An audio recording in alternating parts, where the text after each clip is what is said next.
Hello. Hello. हां नमस्कार. कुठून बोलत आहे? मी कुर्ला कुर्ला वेस्ट. कुर्ला. आणि लग्नाचं कोण आहे? मी आहे. तुम्ही स्वतः जात. हा. कुठल्या जातीमध्ये? 96 कोळी मराठा. 96 मराठा. बरं, 1900 कितीमधले आहात? 88. 88. आणि शिक्षण काय आलं आहे? माझं SY BCom झालंय. SY BCom. बरं. हा. आणि काय करता आता? मी आता बँकेत आहे. मला 2 वर्ष झाले, 2-2.5 वर्ष झाली मी बँकेत आहे. हां SBI मध्ये आहे. SBI मध्ये. हां हां. हा. आणि पगार किती आता? मला 21 आहे. 21,000. बरं, हा. ठीक आहे. कुर्ल्यामध्ये जात. हा, कुर्ला सुंदरबाग. आणि राहता पण कुर्ल्यामध्ये? हा. बरं. आणि राहण्याचं ठिकाण कसं आहे? म्हणजे बैठी चाळ आहे.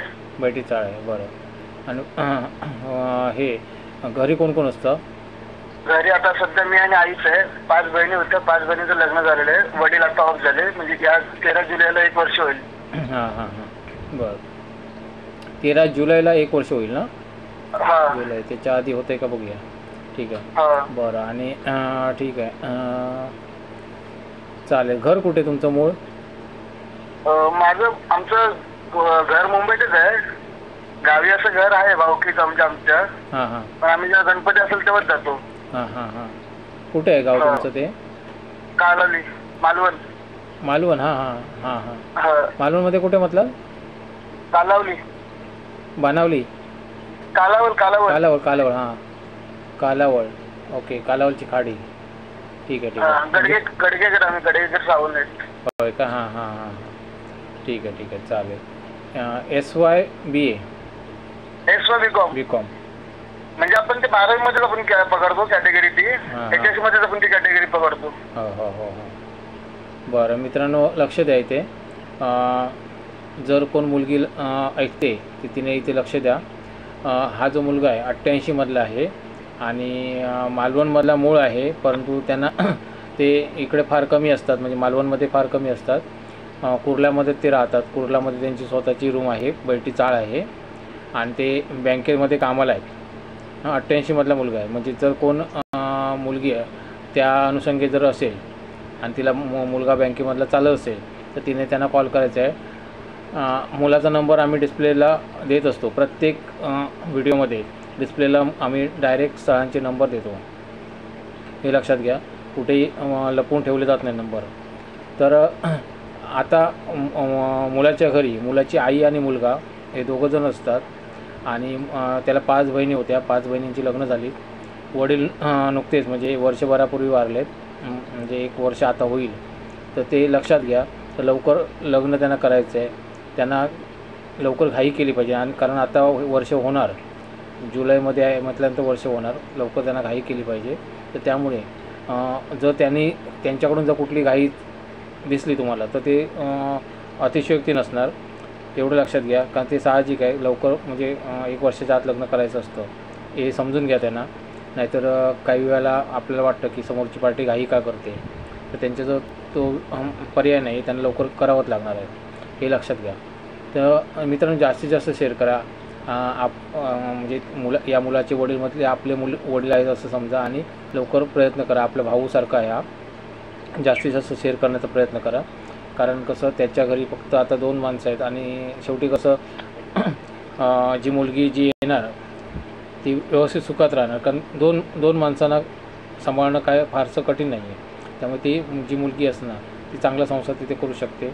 आणि चाळीतलं वातावरण तुम्हाला माहिती आहे कसं आहे ते. फ्लॅटमध्ये कसं कोंडमारा असतो ते इथे चाळीमध्ये मुक्त वातावरण आहे. असं काही इश्यू नाही की. आणि ते वर्षानुवर्ष तिथे राहिलेले आहेत. त्यामुळे तिथे काही ओळख पण आहे बऱ्यापैकी त्यांची.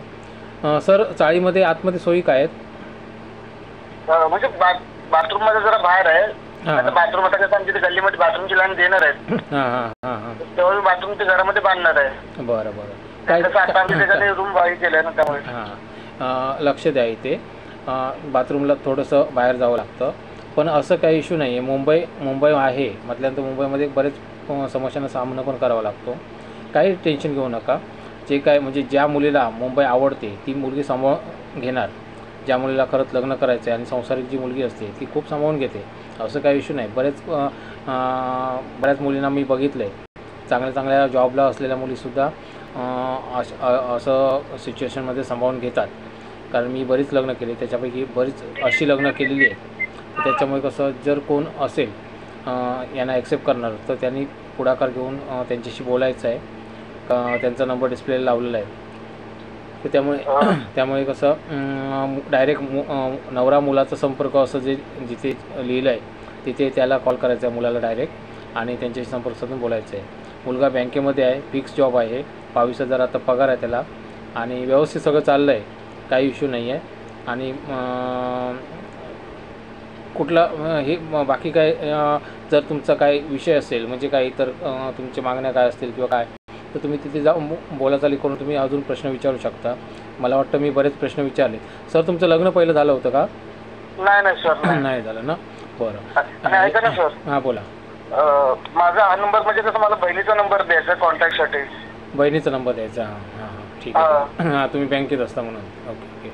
हां हे एक लक्षात घ्या, मुलाच्या बहिणीचा नंबर असेल आणि जर मुलाला जर फोन करायचा असेल तर फोन करू नका, त्याला मेसेज पाठवू शकता. कारण बँकेमध्ये फोन घेणं अलाउड नाही आहे, त्यामुळे तेवढं समजून घ्या. तर मुलाचा नंबर हवा तर मी देऊ शकतो, पण त्याच्यावरती फक्त आणि फक्त मेसेजच करायचा, व्हॉट्सअप मेसेज करू शकता.